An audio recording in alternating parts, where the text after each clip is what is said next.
Nagpapatuloy po ang pahalik sa Jesus Nazareno ngayon at makita pa rin dagsa ng mga tao at pila at mapapansin po na medyo itinaasa ho yung krus para literal na hindi na po mahalikan. Pero maaari pong maabot at mapunas ang inyo pong mga hawak na panyo o anumang tela. At nandun pa rin po at kaya pa rin pong maabot nyo yung kanya pong kasuotan dun sa butas po na nakalaan po sa mga deboto.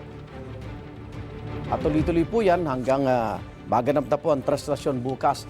Tinatayang nasa 12,000 na ang dumaan sa Quirino Grandstand para sa pahalik sa imahe ng Poong Jesus Nazareno. Ayon niya sa pamunuan ng Minor Basilica and National Shrine of Jesus Nazareno. Samantala, 8 hanggang 12 oras na pila ang tinitis ng ilang deboto para makalapit sa imahe ng Poong Jesus Nazareno ngayong pahalik. At yan ang unang balita, live ni James Agustin. James, kamusta dyan? Igang, good morning. Umabot na rito sa Ross Boulevard, malapit sa kanto ng Katigbak Drive, yung dulo ng pila ng pahalik para dun sa imahen ng Poong Jesus Nazareno. 4 na linya na po yan na kahit mahigit 300 metro pa yung layo doon sa Calao Extension kung saan nakapwesto ang mga steel fence para sa pahalik. Ang ilang deboto tinitiis ang 8 hanggang 12 oras na pila para makalapit lamang sa imahen. Konting sakripisyo lang daw ito kumpara sa mga biyayang natanggap nila at mga kahilingan na natupad. Mayroong mga magkakaanak at magkakaibigan na ilang taon na raw itong panata. Galing pa sa malalayong lugar ang ilang deboto. Diskarte nila sa pila, nagdala na ng mga upuan at pagkain. Ang ilang nakausap namin kapag daw nakapuna sa imahen ay hihintay na rin ang pagsisimula ng traslasyon bukas ng madaling araw. Mabenta hindi lang yung mga pagkain, maging yung mga tuwalya igan na merong mga imahen ng Jesus Nazareno na mabibili naman sa 25 pesos kada peraso. Samantala, igan, ipapakita ko lamang ito yung dito sa bahagi ng Rojas Boulevard. Ito po yung dulo ng pila. 4 na ikot na nga po ito at ito daw pong pila na ito ay mas maiksi na kumpara kagabi dahil 7 linya ng araw po umaabot dito. Ito yung malayo pa po doon sa Calao Extension kung saan nagsisimula yung mga steel fence at malayo-layo pa po yun doon sa entablado kung nasaan mismo yung imahen ng Jesus Nazareno. Ito nga po talaga yung nagsasakripisyo yung mga deboto ng Jesus Nazareno dito. Yung iba nga kagabi pa na nandito na nakapila. Umuusad naman yung pila pero mabagal talaga yung napapansin natin na pag-usad. Kaya halos lahat dito may dala na mauupuan. Dahil tuwing hihinto po yung pila, ay talaga namang umuupo sila dito sa may gilid ng muna para kahit papaano ay makapagpahinga. Yan muna po yung latest mula po dito sa lungsod ng Maynila. Ako po si James Agustin para sa GMA Integrated News.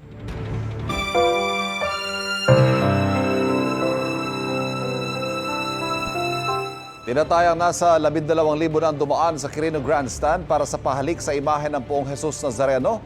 Ayon sa pamunuan ng Minor Basilica and National Shrine of Jesus Nazareno, ilang medical cases katulad ng hypertension at labis sa pagkapagod o fatigue ang tinugunan.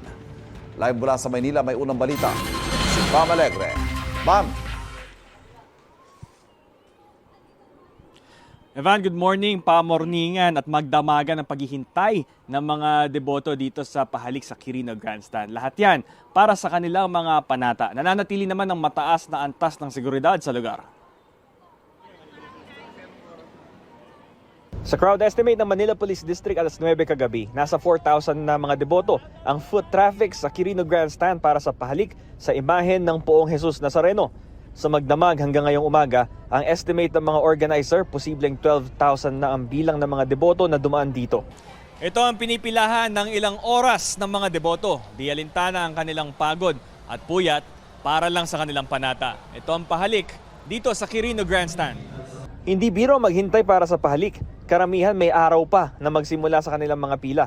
Sa monitoring ng mga organizer, may 10 medical case na silang naitala sa kanilang mga emergency tent. Karamihan may kinalaman sa hypertension o kaya fatigue.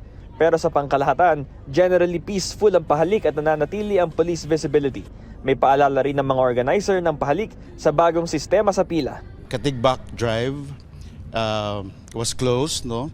So the entrance is coming from the southbound and the exit also will be on the same area. Just to clear out lang itong ating Katigbag Drive, no? So once na umandar na ang prosesyon, no, makikita natin ang smooth, no, magiging freely ang paglabas ng ating senyor papunta. Alas 4 ng hapon pa narito ang taga Las Piñas na si Angela Beltran kasama ang anak na si Rexwell na may sakit na epilepsy. Pinaguhugutan niya ng pananampalataya at lakas ang Jesus Nazareno para tuluyang mawala ang karamdaman ng anak. Para gumaling po kaya nagtiis kami po dito. Napunta na lang kami dito kasi mahirap ibiyahe siya. Kailangan may mga kasama ako sa labas. Hintayin kami doon.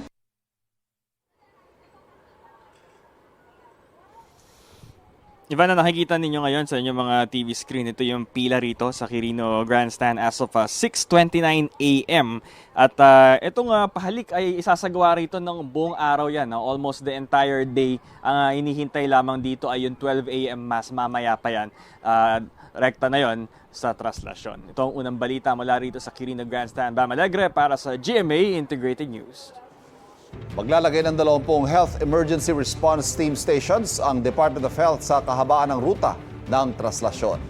Kabilang po sa mga lalagyan ng emergency station sa Quirino Grandstand, ang Rizal Park, Quinta Market Parking, ilang bahagi ng Quezon Boulevard at San Sebastian Church. Payo ng DOH sa mga deboto kapag sumama ang pakiramdam, pumunta agad sa pinakamalapit na health station para matingnan ng mga health professional. Noong nakaraang traslasyon, umabot sa 300 insidente ang tinugunan ng mga health station ng DOH. Nawawala ang Cabral files sa may listahan daw ng mga mambabatas na nakinabang umano sa flood control projects. Ayon po yan sa abogado ni dating DPWH Undersecretary Maria Catalina Cabral. Ang mga naturang dokumento magpapatunay raw na hindi sangkot sa katiwalian si Cabral. May unang balita si Maki Pulido. Para raw sa yumaong DPWH Undersecretary Catalina Cabral, ang mga hawak niyang dokumento na tinatawag ngayong Cabral Files, hindi ebidensya ng katiwalian, kundi ebidensya na wala siyang kinalaman sa anomalya sa flood control projects, ayon sa kanyang abogado.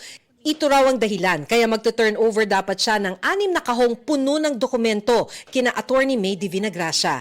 Pero sabi ng kanyang abogado, hindi raw ito na turn over sa kanila at ngayon nawawala. Those documents would show na talagang she was just really following orders. Coming from Secretary Bonoan, those orders, mga instructions, directing her to vet and review certain projects if it's qualified for funding. Sa Senate Blue Ribbon Committee hearing, itinuro si Cabral ni dating DPWH Undersecretary for Operations, Roberto Bernardo, bilang mastermind ng kickback scheme sa DPWH. Sinabi rin noon ni Bernardo na may kapangyarihan si Cabral na magdagdag, magsingit o magbawas na mga proyektong popondohan sa National Expenditure Program.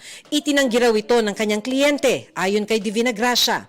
Ang sinasabi niya, hindi niya alam. Kasi kung meron man, mangyayari yan siguro sa awarding or sa implementation, but hindi kasi siya naging she was never a district engineer, she was never a director, kumbaga never siyang naging so hindi niya alam yung nangyayari sa mga district engineering offices and regional offices. Ang merong jurisdiction dito, the person who has supervision and control over these offices are the undersecretaries for operation. Wala rin daw tinanggap na kickback si Cabral. Wala raw mga mansyon si Cabral at simple lang ang buhay ng kanyang 2 anak. I went to their house in Tatalon. Hanggang namatay siya, dun sila nakatira. Kung meron siyang 20 billion, meron siyang house in Forbes, meron siyang house in Corinthians, bakit niya patitirahin doon yung mga anak niya? And you can also verify saan nagtatrabaho yung mga anak niya. Yung isa, ang description niya sa sarili niya, I'm just a cook in a hotel. Not even a chef. Yung isa naman is a salary grade 11 employee of the government. Bago siya natagpo ang patay sa ilalim ng bangin sa Benguet noong Disyembre, may mga nauna na raw ginawang tangka sa kanyang buhay si Cabral matapos siyang idawit ni Bernardo sa Senate hearing. Lagi niyang tinatanong sa akin, pinapatawag ba si Secretary Bonoan? Bakit merong mga offers of immunity dun sa mga tao who already admitted their participation in the scheme? She felt abandoned, parang she felt that she was being made a scapegoat. Sabi rin ng abogado ni Cabral, handa raw sana siyang humarap sa pagdinig noon ng ICI pero hindi raw nito natanggap ang imbitasyon ng komisyon. Sumulat pa sila noong December 15 sa ICI para iparating ito. 3 araw matapos nito, namatay na si Cabral.